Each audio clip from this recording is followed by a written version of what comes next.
This is Abnormal Entertainment. I will succeed.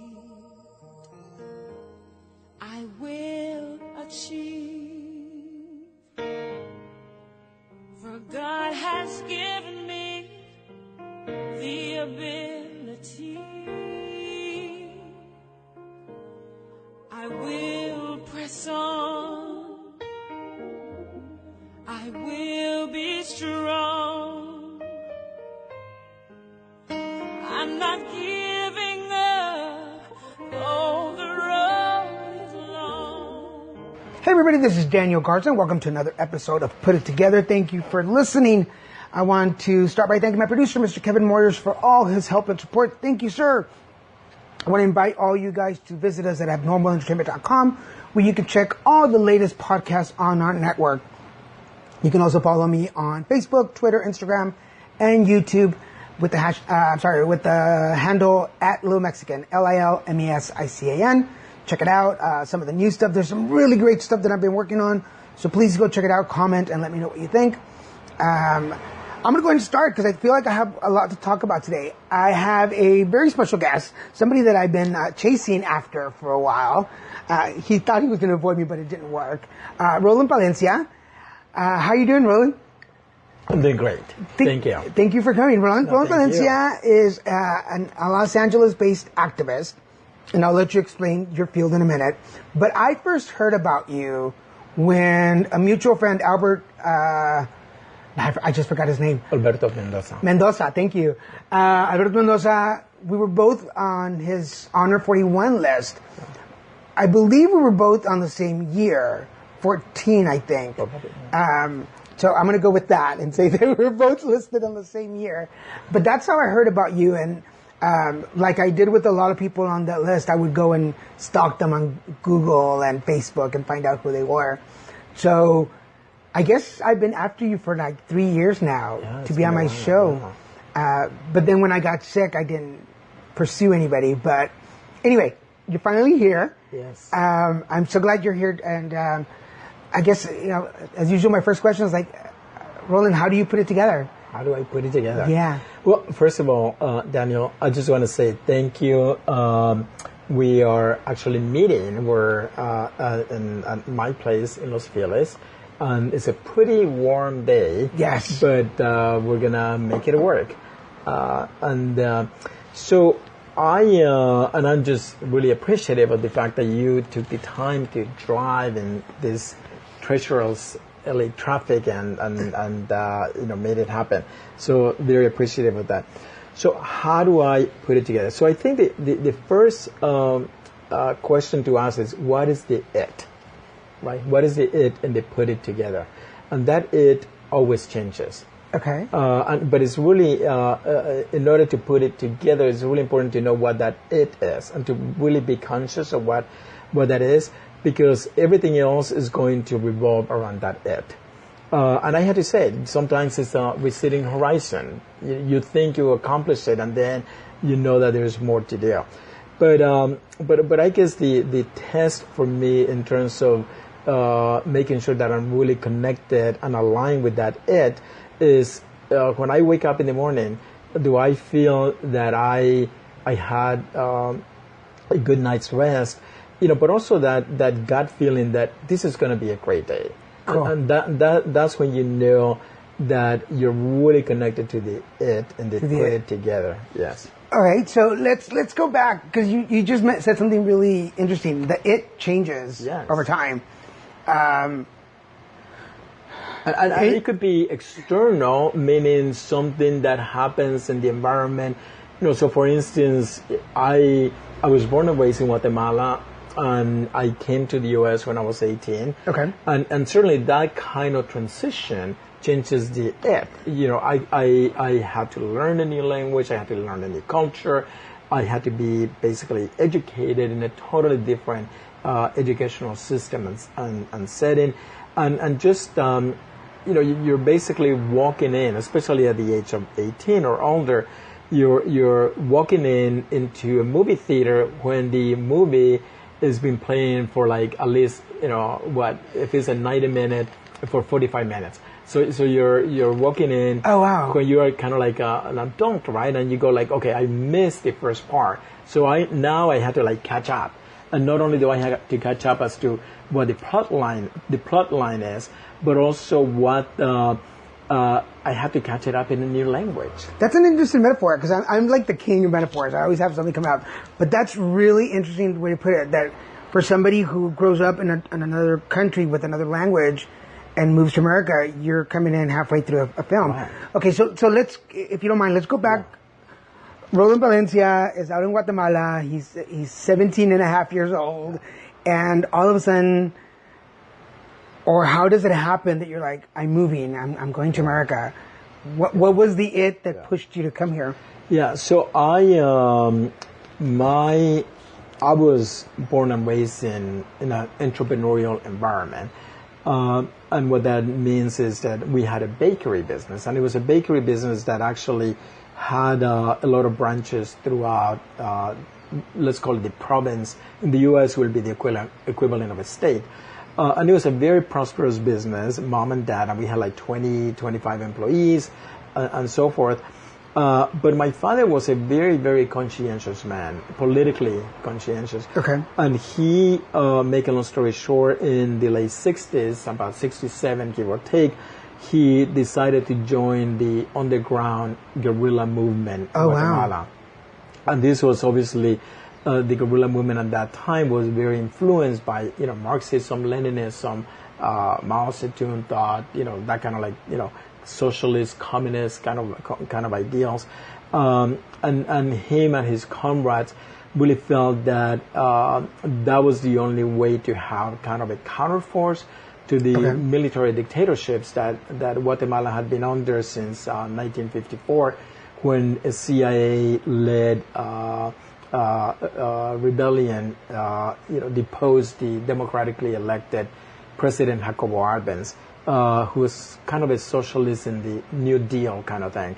So since then, since 1954, there was this tremendous repression against any progressive movement, and I mean any movement, labor movement, peasant movement, any movement to basically secure the full economic and civil rights of all Guatemalans. And so there was a segment of that progressive movement that really broke off and became very radicalized with the concepts of, Marx, Lenin, and so forth. My father was one of those individuals. He was a university-educated man. So he joined the underground guerrilla movement to basically overthrow the military dictatorship. Wow. And the irony of that is that one of his uncles, my grandmother's cousin, my paternal grandmother's cousin, he was actually the president of Guatemala at the time that my father joined the underground. Well, yeah, that was Julio Cesar Mendez Montenegro. So it was really, Guatemala was, especially at that time, probably 6-7 million people at the most, in a country of the size of Tennessee, which is, still, quite a big population. Right. But, so a lot of people, everyone kind of knew everyone, so to speak, especially in certain circles. And so my father decided to move from Puerto Barrios, which is where I was born. Puerto Barrios is a Caribbean town between Belize and Honduras. And it's a very Caribbean, has a very Caribbean kind of feel to it. It's very multi-ethnic, multiracial. And meaning that there were people who spoke all different kinds of languages. So there were definitely Spanish. And I don't know if you know this, but Guatemala has 28 official languages. Wow, no, I didn't know that. And Spanish is only one of the 28. Wow. The other 26 are Mayan-based indigenous languages that have been spoken there long before before the European invasion, or the Iberian invasion in this specific case. So and then so that's like about 26 Mayan-based language, and then Spanish, which is a European language, and then you have Garifuna. And Garifuna is a language that is a mixture of Carib, which is some of the native indigenous people from the Caribbean, and some West African languages and English, and it's called Garifuna. And that's spoken by primarily people of African descent who live on the coast of Central America, primarily Belize, Guatemala, Honduras. Now, before you Nicaragua. continue the story, as a young man and your dad being that involved, were you aware of what was going on? Did you? No, well, the answer is not really. Well, for one is I had an awareness, but it was a very, I said it was a very terrified awareness, because I remember when I was probably 12, 13, my mom had already migrated to the U.S. and we were staying with my paternal grandparents. And I remember the kid next door, a girl, actually our neighbor, and she says, you know, tu papá es comunista, you know, your father is a communist. I didn't know exactly the full extent of what that word was because we were kind of sheltered, but I knew it wasn't a good thing. Right. You know, it was kind of someone calling you a maricón. Right. Know? So there's this real gut-wrenching feeling that even if you don't truly understand the full extent of You know what it's the not word is, good. you know that it's not good, and also you start getting some consciousness that language is very powerful. Right. I can really do a number on you.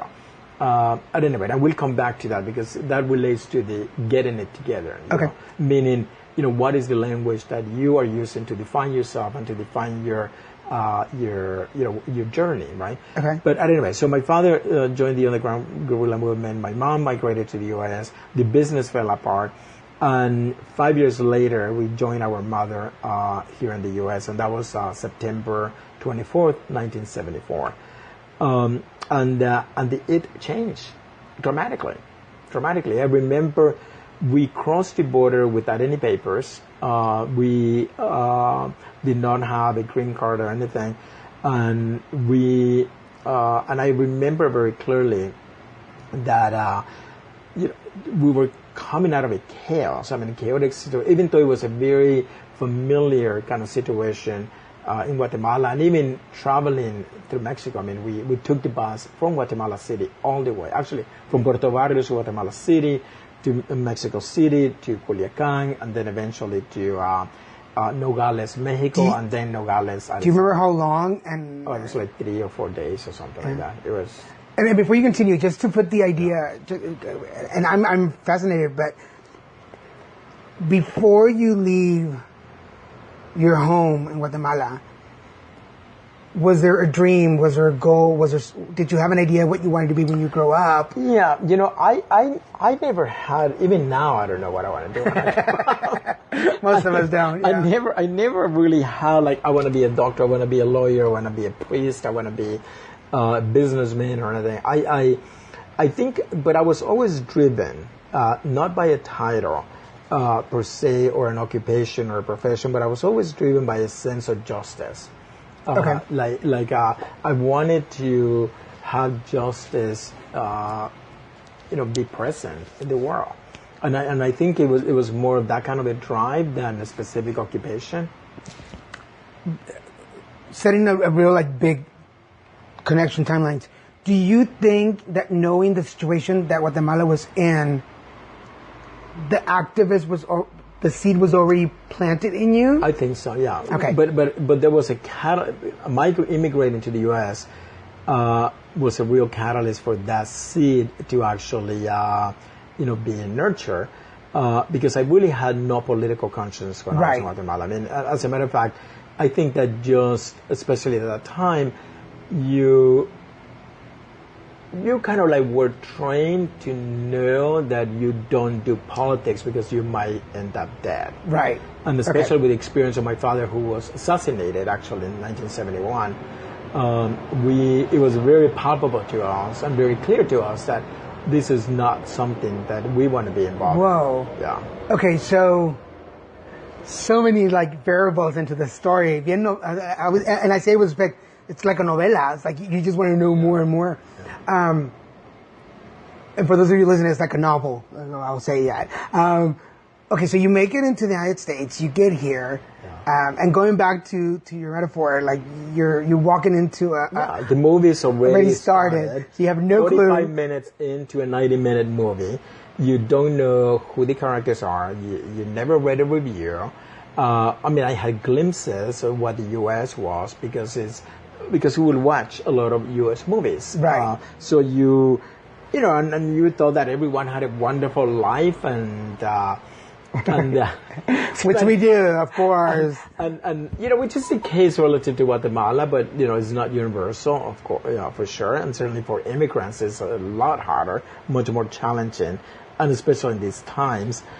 But so you walked in. Quite a few things that I noticed immediately. One is coming out of a chaotic world, and when we cross the line, even into Nogales, which is not a major city and is not a wealthy city, Nogales, Arizona. And, we're going from Nogales, Mexico to Nogales, Arizona. That's why we crossed the border. There was a fence, and literally there was a car waiting for us on the other side. So it was not a very the kind of hardship that people go through, going through the desert. Yeah. And for the times, that sounds reasonable. Correct. Yeah. Now it's definitely probably not. And let me just disclaimer for the people listening: if you're not familiar with the way the border has changed over the last 40 years, it was a lot easier to cross the border. It wasn't the coyotes that are now that would kidnap people. They would just pay us, we'll cross you, we'll get you there. It was a lot easier. Yeah, there was more, I don't want to say innocence, but that kind of drug trafficking and human trafficking and that kind of stuff was really not what it was about. I mean, people were they did it for their families, and they figured they'd bring some other people along with them. There was an honor system. It was not it was an honor system, and it was not organized crime. At least definitely not our experience. For those of you listening, they're like, "Oh my God, no!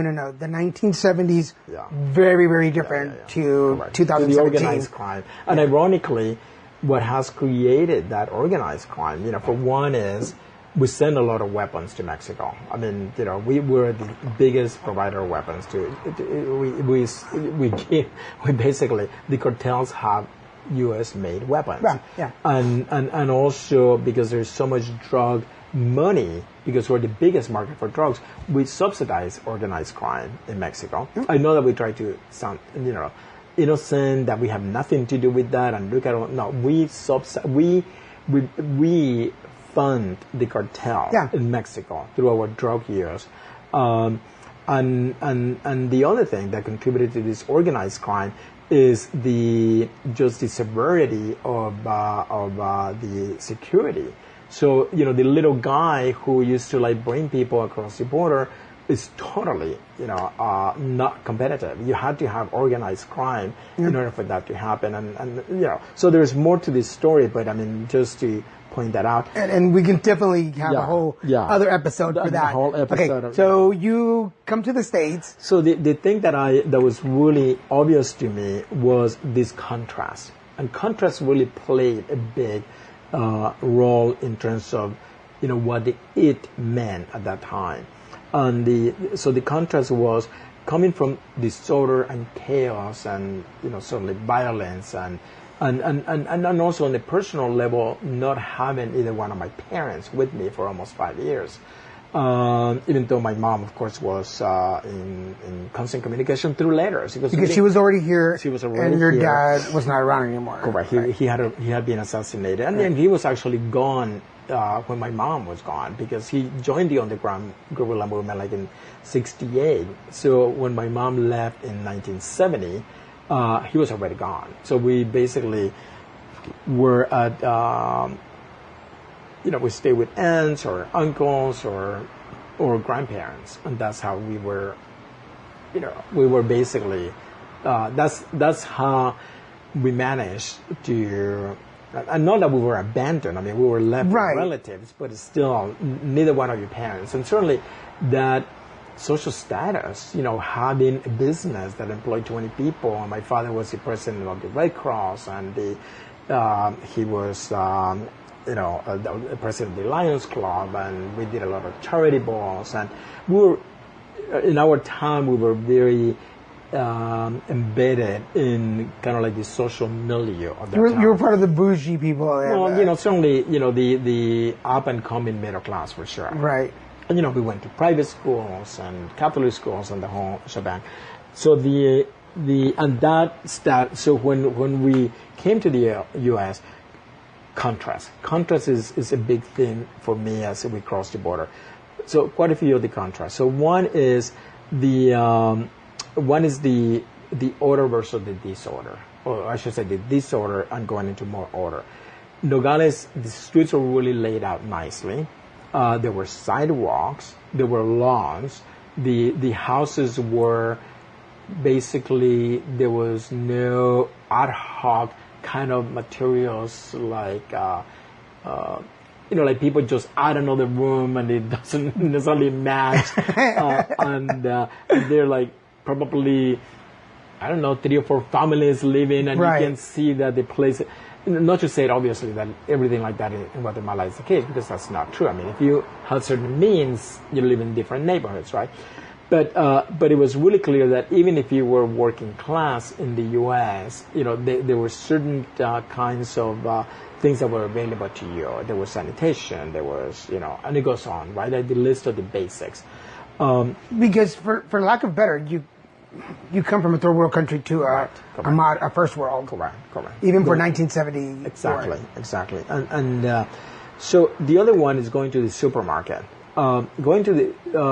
Because in Puerto Vallarta we go to a mercado. We didn't have one supermarket, but it was very basic. I could not believe the choices.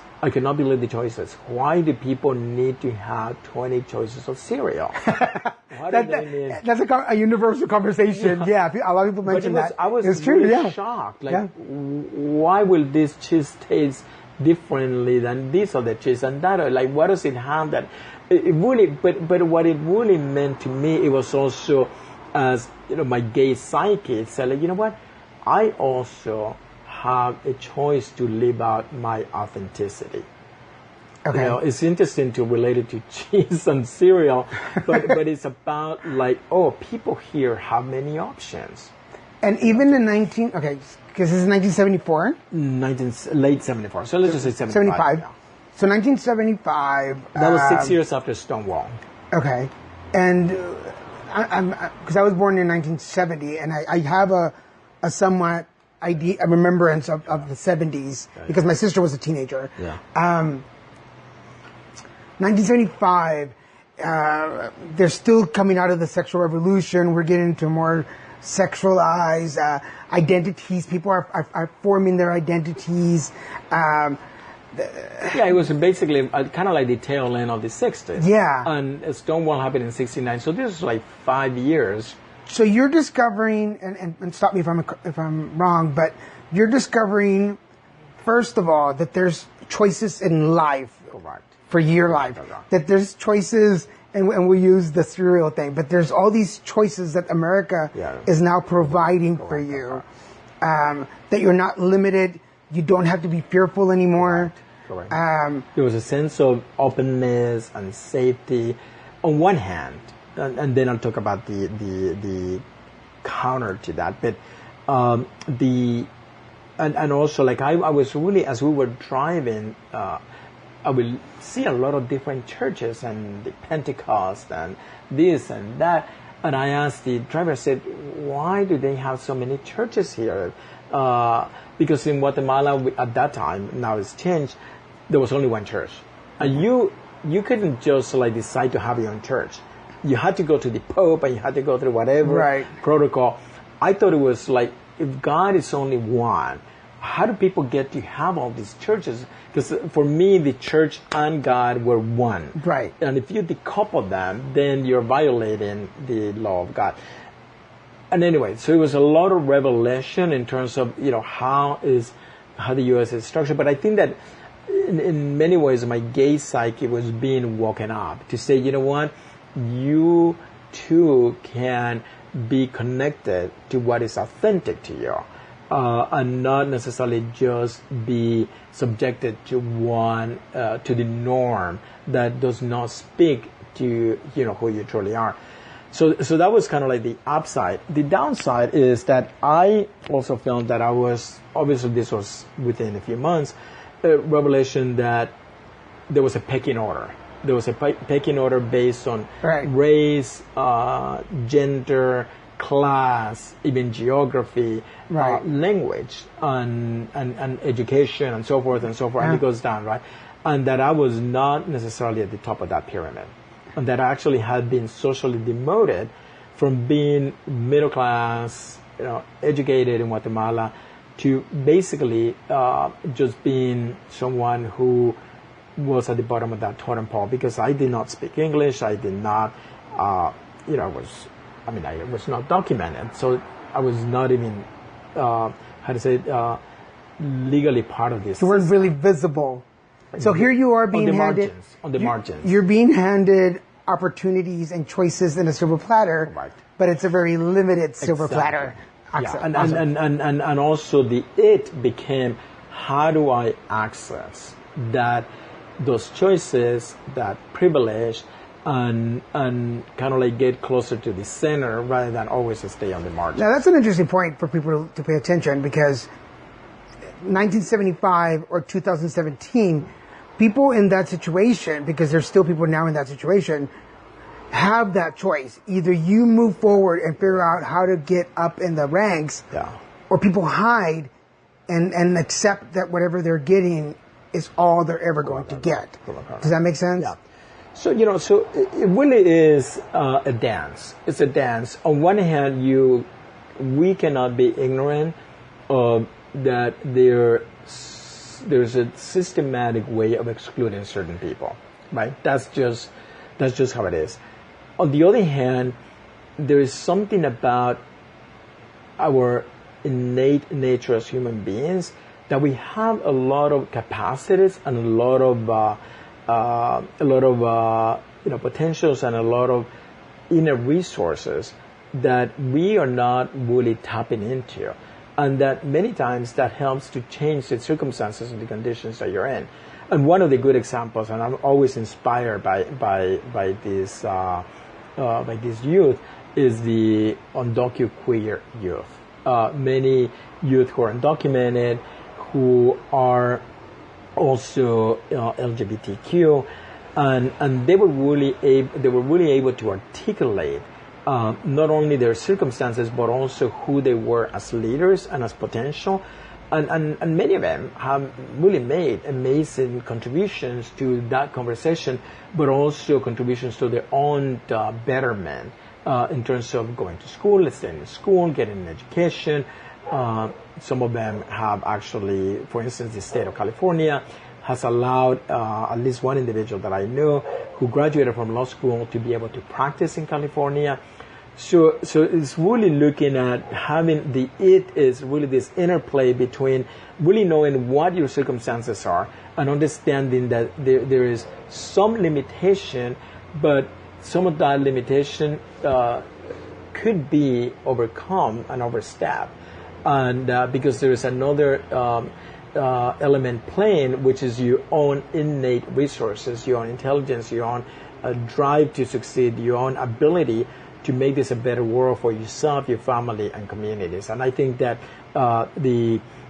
there's a lot we can do, even if the circumstances are not necessarily very conducive or very, favorable to you. Okay. So, how much time passes between you're arriving in the States and realizing, hey, there's a totem pole, and I'm not going to be the one holding it up forever. Correct. And you taking those first steps to... Well, for one, I think I came here with quite a few advantages. And it doesn't mean that you can't create those advantages, but I came here with quite a few. For one is I came from a middle class status.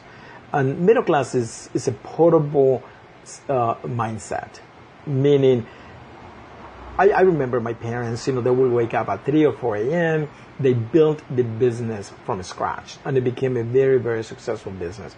So I think by osmosis, you realize that you can change your environment. Right. You can change your environment and the environment that impacts you personally and the people around you. And as a matter of fact, that's the only thing that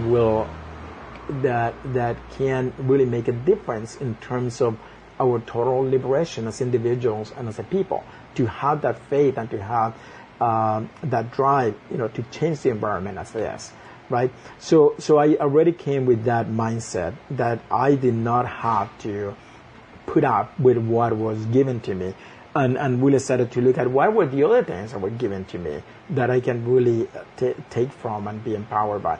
So that's one. The other one is that I just kind of wanted to, if I was going to stay in the U.S., I actually did not want to stay here. I almost by design decided that I was not going to learn English for quite a few years because I was going to go back to Guatemala. I felt that it was a very cold place and that it really didn't stimulate in me in many ways. But then I began to have friends. And I was an ESL, student as a second language student throughout high school.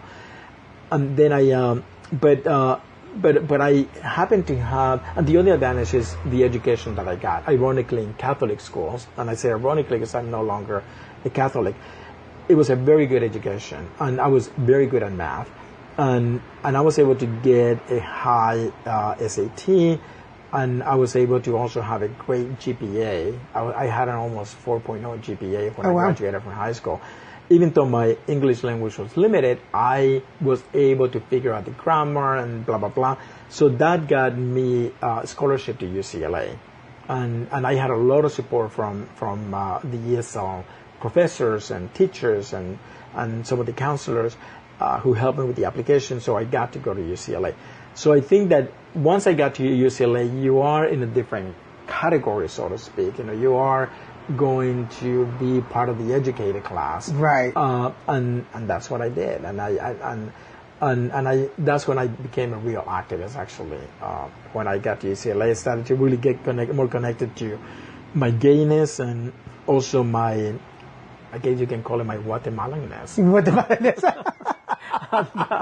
and really understand. Okay, now I'm not going to be able to get that image out of my head, but and really understand where I was, and that I, in the U.S., unlike Guatemala, you can really have freedom of expression without necessarily risking your life. So far. So, okay, now we're starting to get into the activist conversation. What was the first thing? Well, actually, because I'm going to say that I think for most of us, we're activists for ourselves first. We put ourselves against our family. Right. We push for friends, whatever it is. I think from the moment that you start negotiating, taking the car for a drive, for most of us, you're already an activist. But now you're in college and you've learned English. You're going to stay. You're going to get a university education, and eventually got my green card. What was the first thing that you saw that you said, somebody's going to fight for this and I'm going to do it? I think it happened when I was about 5 years old. Oh, wow. Yeah. Okay. And it wasn't an activist in a public way. It was, we had about 4 maids in our, and these are, one, all she did was go to the supermarket and cook all day long because it was a large family and we had guests, and also we offer food to the workers, like 3 meals a day kind of thing for those who have different shifts. So there was one lady who cooked for us, and there was one lady who basically washed our clothes, and that's all she did. We didn't have a washing machine. Another one who cleaned up our home, and then another one who was the babysitter. She would basically, take care of us and make sure that we got to school and all that kind of stuff. But I remember the way they were treated. Was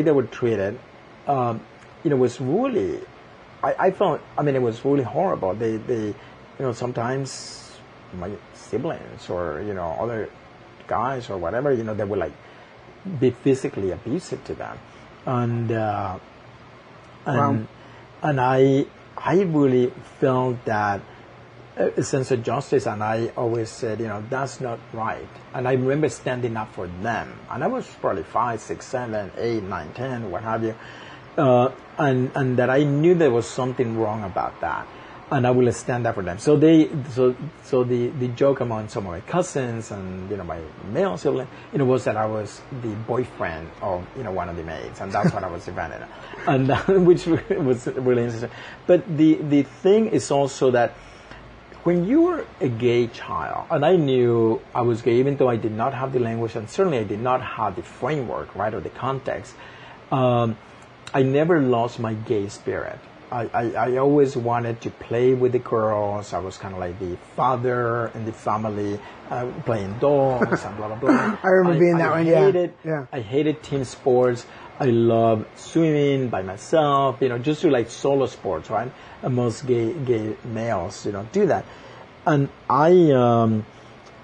because when you're a gay child, you're standing up just by your own existence against every institution you can think of. And just think about what kind of life force that is, right?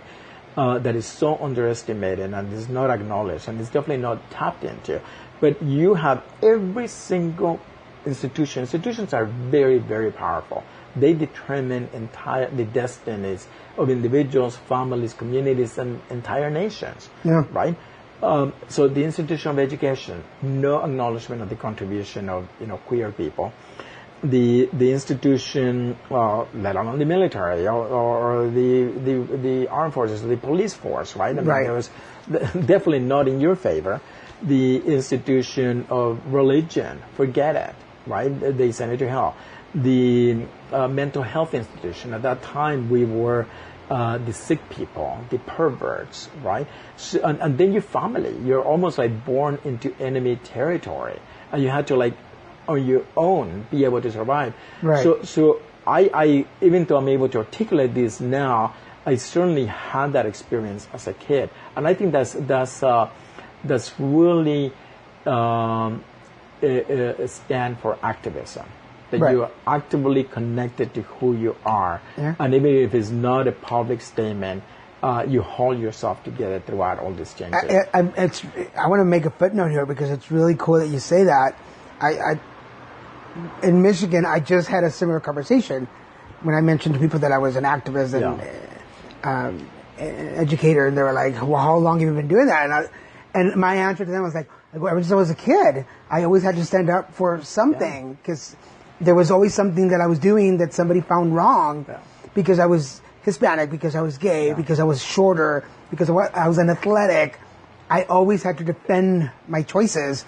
So I've been an activist all my life, so it's really interesting to say that. Yeah. And I want the listeners, because I know I have a good number of alternative lifestyle listeners, I want you to hear that. You're already an activist, whether you're out with a group of 1,000 people marching up to City Hall, or you're just having a conversation with your family.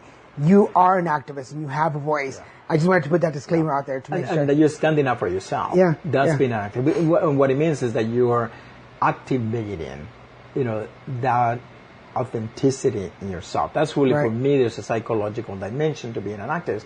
It's like you're activating your soul. You're activating your soul to be really connected with your authenticity and who you are. And obviously there is a political dimension to that, but it's important to be connected to psychology. And we automatically associate activism to some political issue. But it's beyond that. It's bigger than that. Yeah.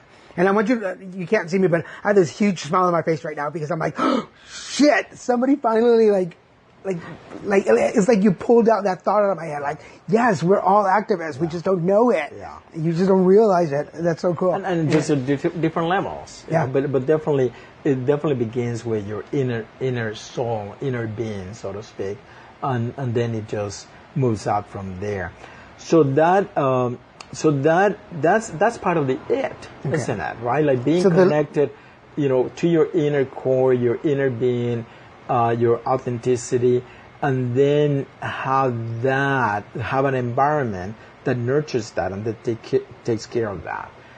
So you are, by the definition of, you're a born activist. You were it was already instilled, maybe by nurture, maybe by nature, maybe the combination of both things, but you were born activist. And then all of a sudden you find yourself, at what age do you come to LA? Yeah, I think that before I go, Sure. I think that I would say everyone has this sense of justice, and that's being an activist. Now, how you decide and who do you include in that sense of justice, determines as to what kind of activism you're going to have. But I think, all of us have opinions about, who is in, who's out, and who is counted and who's not counted. And but at any rate, so I came to the U.S. when I was almost 18. So I was already pretty much, most of my education had happened in Guatemala. So you're not in Nogales for very long. Oh, no. That was just a point of entry. Oh, okay. That was a point of entry. And then, of course, another thing was the freeways, because we came on the 10 freeway from Arizona. Yeah. I think we went up to Phoenix, and then from Phoenix to LA. And the 10 freeway was unbelievable. Like, I cannot believe there were like 5 or 6 lanes on each side of the freeway. And it was just unbelievable. And I said, in Guatemala, you couldn't fit this many freeways because it's such a small country. Obviously, the U.S. is a much bigger country. And I always liked geography, so I really had a good sense of where we were in relationship to everything else. I can actually pretty much give you the names of the 50 states in the U.S. And not their capitals. But Okay, we're going to test you before the end of the show. Sure. At any rate, so I got to Los Angeles. It was beautiful fall weather. It was a lot colder at that time. Now with global warming, our fall and our winters are so much warmer. Right. So, okay, because I want to make sure that we get to who you are, how you put it together now, because this is the person that I know. So you go to college, you go to UCLA, you finish school. 1982. 1982, okay. At that cool. time, I had already come out of the closet. Okay. Yeah. Can you give us a quick... Yeah, so basically what it was is you meet all kinds of people when you go to college. Right. That's really our coming out opportunity. And I think it's so important for, even now, for queer people to go to college for many different reasons, certainly educational, professional, and because of your buying power and your income, right, and all that kind of stuff. But also because it's where most of us come out, even now. I mean, people, of course, now people are coming out earlier in high school and even junior high, but still college is a departure point for many of us as far as, coming out. So I came out in college. I joined a group. Actually, I joined a coming out group because we used to have a lot of coming out groups because that was a big thing then. Called Gay Latinos coming out group. It was gay Latino male. And I met a young Puerto Rican guy, New York actually. And make a long story short, after a few months, we decided that we were going to found an organization. And we call it Gay Latinos Unidos. And then we eventually changed it to Gay and Lesbian Latinos Unidos, which is called GLUE. And of course, my activism just took from there. And one of the things that I was also, the same way, like people just decide to create their own church, it's like, oh my God, you can actually decide to create your own organization. You don't have to ask for permission, just submit some papers and it's done. And that really created an openness. So it's really that tension, the tension that I felt in the U.S.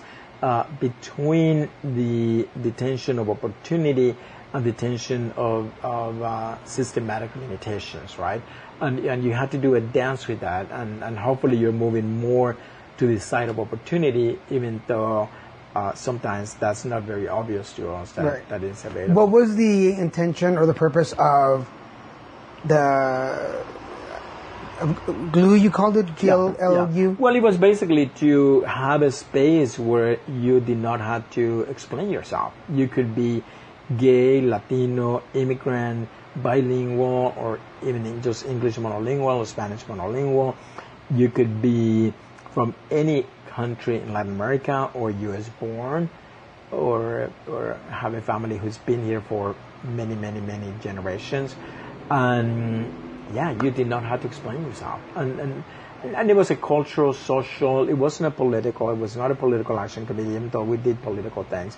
But it was primarily, and it was the largest, it became the largest LGBT Latino organization in the U.S. Wow. Yeah. This is our 19... first event, this was 1982. Okay.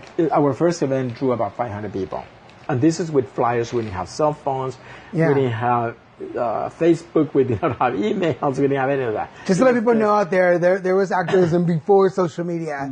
Lots of activism. We were able to accomplish things through just regular payphones. Some of us could not even use our own phones at home because we were living with our families. Wow. I think because I remember being active before in the early 1990s. So to the people out there. So I'm going to fast forward a little bit from your university time to kind of a more present time. Where are you now in your activism? How has that you call it changed? What do you want to be when you grow up? Good questions. So one is I just turned 60. Wow. June 14th. I turned 60, Gemini. Ay Dios. Ay Dios. Not that I know anything about astrology or the I'll fill you in a minute. Okay, yes. So I just turned 60. And I'm an elder. I'm an elder. And I say that with pride and responsibility because my role now is, I don't think that is to be so much of an activist as being a mentor, as being someone who's going to help other people to create their legacies and have people really succeed in life, whatever that means to them. I know that generally when we say success, we think monetarily. Hopefully it includes that because we want to have that kind of financial security.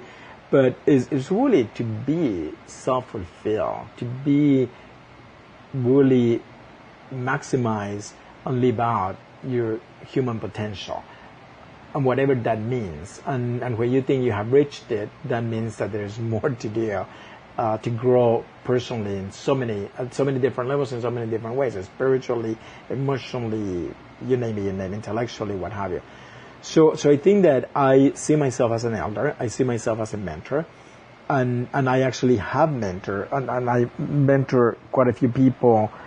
For instance, I have weekly sessions with individuals over the phone where we talk about some of the challenges that they're having and really transform the relationship that they have to those challenges.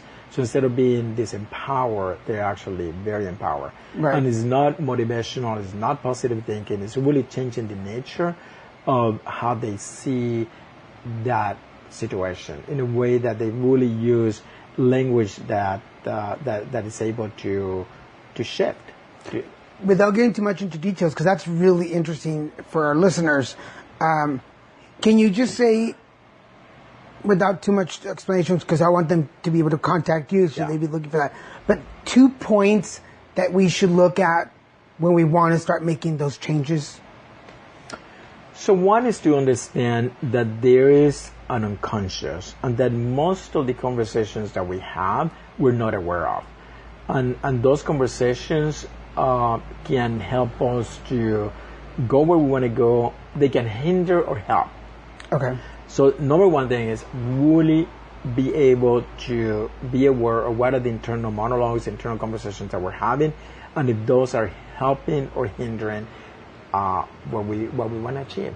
And that's really, 95% of our decisions are unconscious. And to be aware of what that unconscious is and the language of that unconscious, you really, I will say that you're pretty much ahead of the game. Nice. That's a really good point. Because, our conscious decisions. Yeah, like whether we I'm say, why do I keep on doing this? Yeah. I want to do this. I want to lose weight, but instead I'm gaining weight. I want to exercise, but then I don't.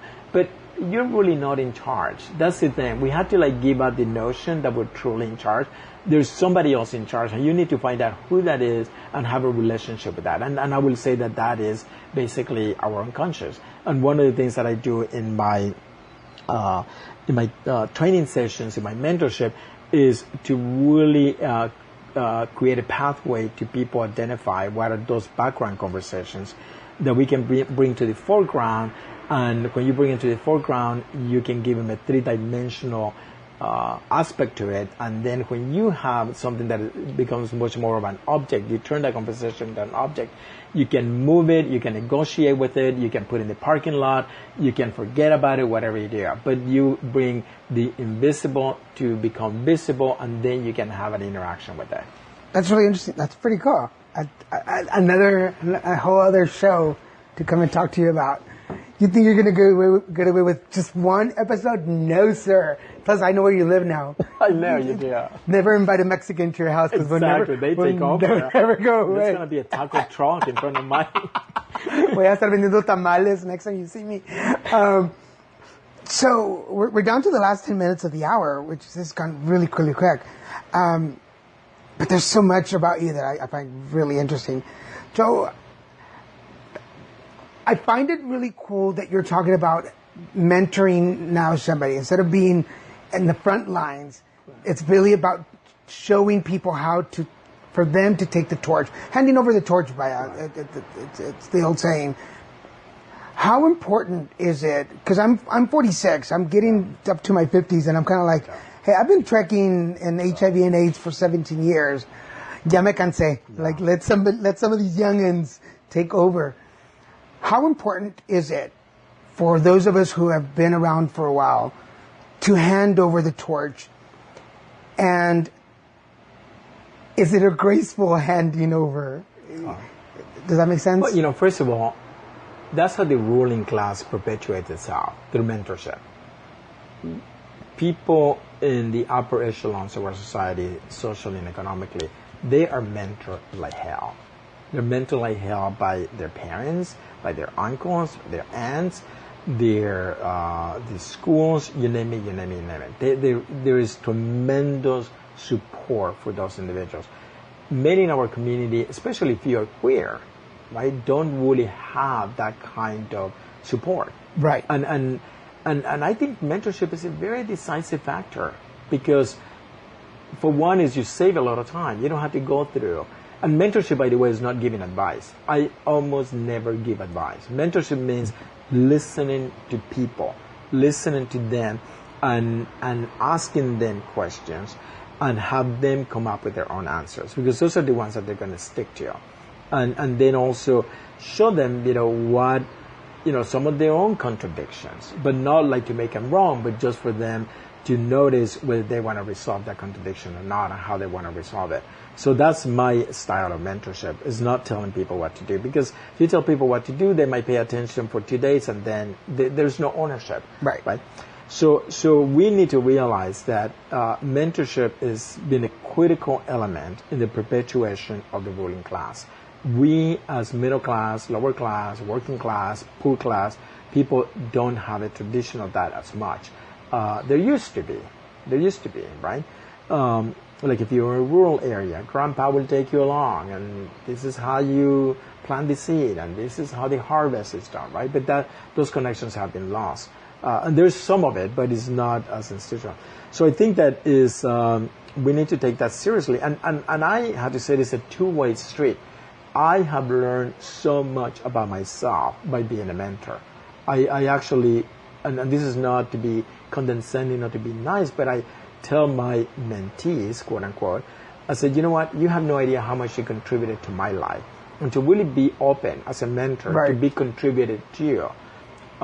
Because the insights that many of these, or the people that I mentor, the insights that they come up with are just so deep and so valuable and such a contribution. So I will say it's a two-way street.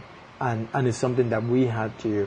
I would like us to take much more seriously and to institutionalize it in our communities. Was there any fear in delegating these life choices to other people? You mean my life choices? Yeah, well, like for instance, because in activism, we'll start with the project X, planting trees, let's just say that. So we start planting trees and we have a way to do it and we have our contacts and we have people that we... And then all of a sudden, this new batch of... the next generation comes in and now we have to delegate. Now we have to pass the torch over. Well, I mean... Was there any fear for you in doing that? Not really, because it's their lives. They're going to be here longer than we are. And it's their world. It's their future. And so they get to decide how they want to do it. And when I've been in organizations, like I've been the leader, like the executive director and so forth, I'm going to give the example, Clinica Monsignor Romero, I was the executive director there. I develop a lot of people. And people are very innovative and creative. And also, when you're aligned around a certain mission and vision, there's really there's only different ways of doing it, but not. I didn't have as much of a fear that people were violating the mission and vision and the values. So I think that if we are connected at that level, then how people do it and how creatively they do it, it should work out. Do you believe that a person, an activist who is becoming a mentor, needs to have a certain level of self-assurance or security to be very true to themselves to be able to do that? Well, like properly? I said, mentorship can come at any age. I have been mentored by my 5-10-year-old nephews and nieces. Right. No, literally. Yeah. Just the way they perceive the world, the way they navigate it so differently and so wisely. There doesn't have to be a certain age. I mean, it usually comes when you're older because you think you have a lot more experience. But the only thing that you need is to be able to listen without judgment and to ask questions. Cool. If you know how to do that and you master that, listen without judgment, and don't take it personal, meaning, oh my God, I had the same situation, blah, blah. Don't hijack the conversation. It's not yours. It's their conversation. Listen without judgment and ask questions. Not incriminating questions, not questions that are impregnated with suggestions, but just open, authentic questions like, what does that mean to you? What do you think? Where do you think you want to go from there, right? Questions that really open up the person rather than try to corner them into your preconceived notion of what they should do. That's pretty cool. So, what are you working on now? So, I just got accepted to a master's program at Pacifica Graduate Institute in Santa Barbara. Actually, it's in Montecito, next door to Santa Barbara. And the school is a very human potential kind of and transformational, forward-thinking university. And the master's program that I got accepted to is called the Engaged Humanities. And it's an interdisciplinary program. Actually, it's the Engaged Humanities, the Creative Life with an emphasis on deaf psychology. Wow. It's a long title. And it's an interdisciplinary program, meaning that it really draws from the disciplines of philosophy, literature, psychology, mythology, religion, linguistics, and a little bit of neuroscience. And what I want to do with that program is to really be able to develop a body of work that I can go into organizations and really unconceal the unconscious choices that the collective is making and be able to make them apparent. And obviously the organization will want to do that kind of work, right? To make it apparent and bring the invisible to be visible, the same way we do it individually, to do it in a collective, and really be able to see that those conversations, the default conversations, are really consistent with the mission and vision and values. So, is the default consistent with the design, so to speak? Okay. and be able to move the organization and the individuals in it to another level. What are some of your visions or your goals post 60? Is there what's the it that you're going for now, as an activist or personally? Just be able to nurture and to mentor the next generation. That really is a big goal of mine. And has it become now where your professional and your personal are united? Much more. I think so. At least in this sense, yeah. And it's always changing, right? It's always changing. I don't think that we getting back to the original question, right? The it is enjoy whatever the it is. Look at the potential of the it. Look at what are some of the possibilities that you haven't seen in where you are.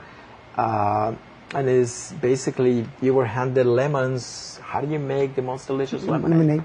So Which is a good metaphor for a hot summer day. Yeah, really. Estamos por la limonada. Would you consider yourself a good example of, if you love what you do, you never work a day in your life? Correct. One of those definitely. things? Yeah. Definitely. The job that I have is, I'm a philanthropist. I actually run a private corporate foundation for LA Care Health Plan, and we give $10 million to the safety net. And it's a tremendously enjoyable kind of work. You get to give funds that are used to help people. In addition to that, what I see myself doing in the future is this kind of work, which is really to go and help organizations, with this methodology of looking at, what are the hidden, unconcealed conversations, and help individual leaders to live to their highest potential and contribute and make a difference.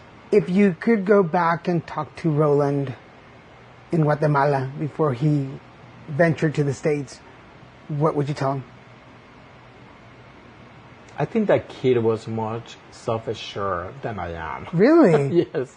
I had to say it. I think it's the other way around. I think it's the kid saying to me, just get back to your roots, to your gay psyche and how powerful you were when you were a child. I mean, I basically, at the age of 12 and a half, I was made responsible for my younger siblings, and both of my parents left. One migrated to the US and no connection. I mean, no internet, no Skype, no phones. And then the other one, underground guerrilla movement in the highlands, absolutely disconnected. And yet I was able to, to really be a leader at 12 and a half of my own little pack, which my younger siblings, and be able to negotiate the world around me as a 12 and a half year old. I think that was very powerful. Well, I'm very impressed knowing now more about your story, that I see that, I guess, that rebellion from your dad and that adventurous side from your mom, and that how beautifully that combination has come together to form who you are now, plus all of the other attributes. I think it's pretty amazing. Part of the tradition of my show is for our guests to give some words of wisdom to the listeners. What would you like to share? I will say, get connected to your authenticity and start changing the circumstances so you can nurture that. Even if you think it takes 100 steps to get where you want to get, start taking the first step, then the second, then the third, in a way that you're consistent and you create momentum so you can get to where you want to go. And even on hard days, remember, you just get back and get connected to what you really want to do in life. And don't despair. How important, especially like in a big city like LA, how important is it those connections with people? How important is the collaboration with folks? Yeah, I mean, I am at a point in my life where you really have to choose relationships. You can't fall asleep at the wheel when it comes to relationships. You have to deliberately, and you have to be conscious of choosing relationships. And I mean friend relationships, even family relationships. professional relationships, you name it. And if you don't feel that you are being nurtured, you're growing, or you're helping other people to grow, then go and find those relationships somewhere else. Don't waste your time trying to change people, because there's so many people who are so willing to transform themselves, and they're looking for somebody like you. I just need to be much more selective. Excellent. And so relationships are really critical, but not every relationship or any relationship. I think that's important for everybody to listen, that not just because somebody has an important position or power or the connections doesn't mean that's the right person for you. You just need to keep looking, and you'll find it in the least expected And it's the places. people that empower you. Yeah. The basic test is these people. Now, it doesn't mean that people don't question you. It doesn't mean that, but it's like, are you around people who are empowering you and that you are empowering? It's a two-way street.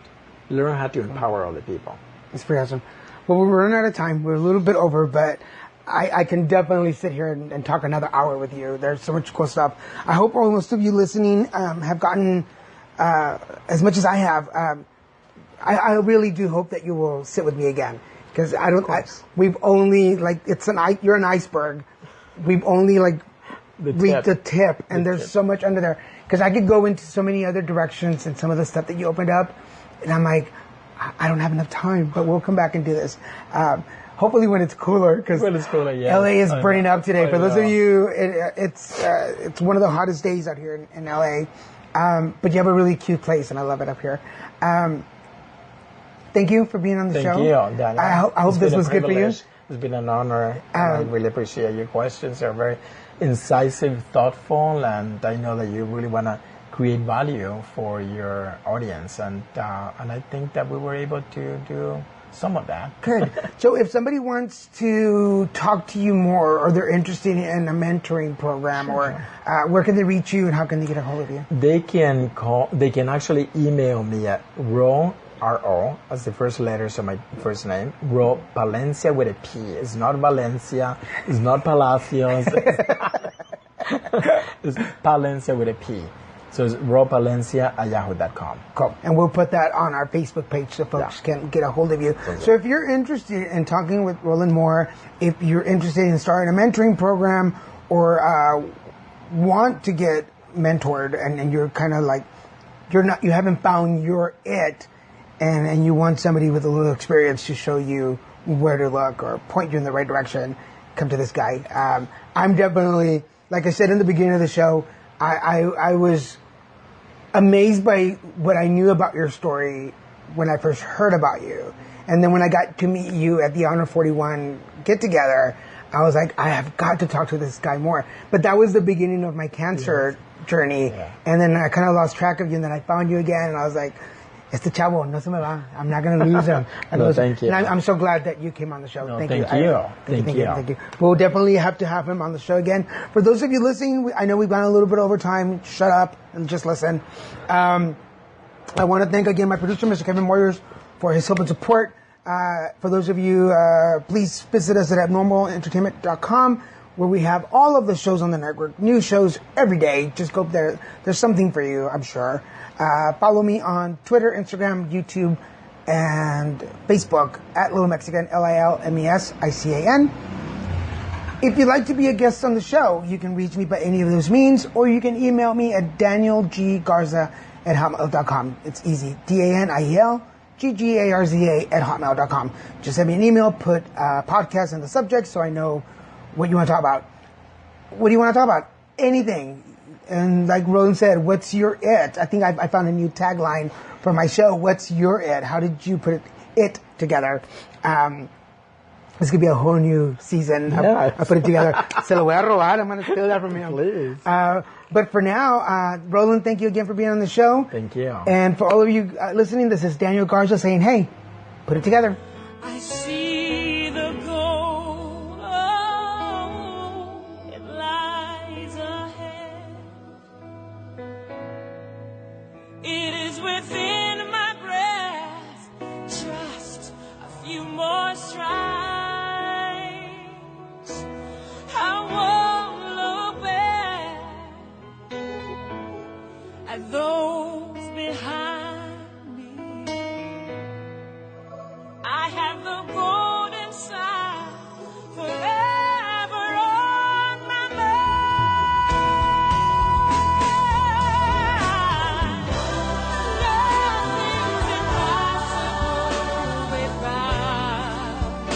my side. And now I see the strength that lies in me.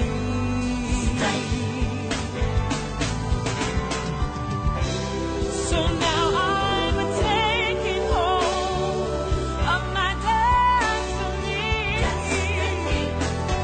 And now I know for sure I will succeed. Yes, I will be strong. I will press on. There's no turning back. My eyes are on the prize. With all my heart, with all my mind, I'm determined to reach the finish line. With all my heart, with all my mind, I'm determined to reach the finish line. With all my heart, with all my mind, I'm determined to reach the finish line.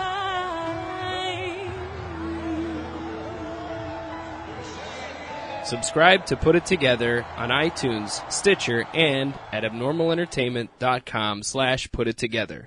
Find Put It Together on Facebook and tweet Daniel at Lil Messican, LILMESICAN. And for more podcasts, comics, books, movies, and more, head to abnormalentertainment.com. You've been listening to the Abnormal Entertainment Network.